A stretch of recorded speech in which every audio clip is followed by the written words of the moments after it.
दिवाळी पाडव्यामुळे श्रामपूरमध्ये एवढी भयानक गर्दी आणि त्या गर्दीमध्ये एवढे भयानक भांडणं त्या आईला मरू म्हणलं त्यांचे भांडणे पण आम्हाला ते पुढे जाऊन द्यायना म्हणलं अहो काका घ्या मिटून नाही आम्ही देतो पेटून. यश आणि मी थोड्या कामानिमित्त श्रामपूरला गेलो होतो. आम्ही इकडे तिकडे नुसतंच ऐकत होतो बरं का. काल आमची दिवाळी एकदम हलक्या दिवस का ही गर्दी काय आबळतून पडली होती एवढी गर्दी काय अचानक आली काय मी श्रामपूर अख्या महाराष्ट्रात गर्दी कुठं नसेल एवढी गर्दी श्रामपूरला राहते. मरू म्हणलं चला आता आपल्याला घरी निघायचं टपक्यान घरी निघावं. घरी पोहोचल्यावर म्हणलं गाडी वगैरे धुवून घेऊ एकदम चकाचक पुसून त्याच्यात लगेच पाऊस पडायला लागला. आयला म्हणलं आता हा कोणचा सीझन दिवाळीत एवढा बेकार पाऊस तुमच्याकडे पडला का नाही काय माहिती पण आमच्या वाकडी गावात दिवाळी दिवशी पाऊस पडला बरं का. बबलू शेट एवढा विचारात का पडला आणि काऊन मायावर हसूर आले तुम्हाला याच्या मागचं कारण सांगत बरं का. तुम्ही व्हिडिओ पाहत राहा बरं का. काऊन हसला मायावर सांगू का.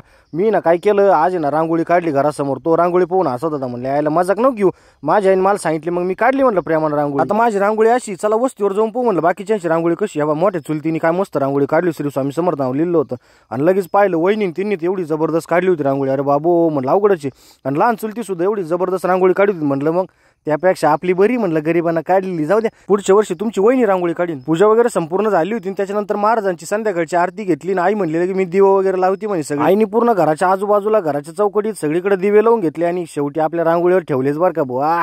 वस्तीवर गेलो तर सगळ्यांची पूजा चालू सगळ्यांचं आवरलं. मग त्याच्यानंतर काय फुल धिंगाणा निस्ते फटाकडे वाजवायचे म्हणलं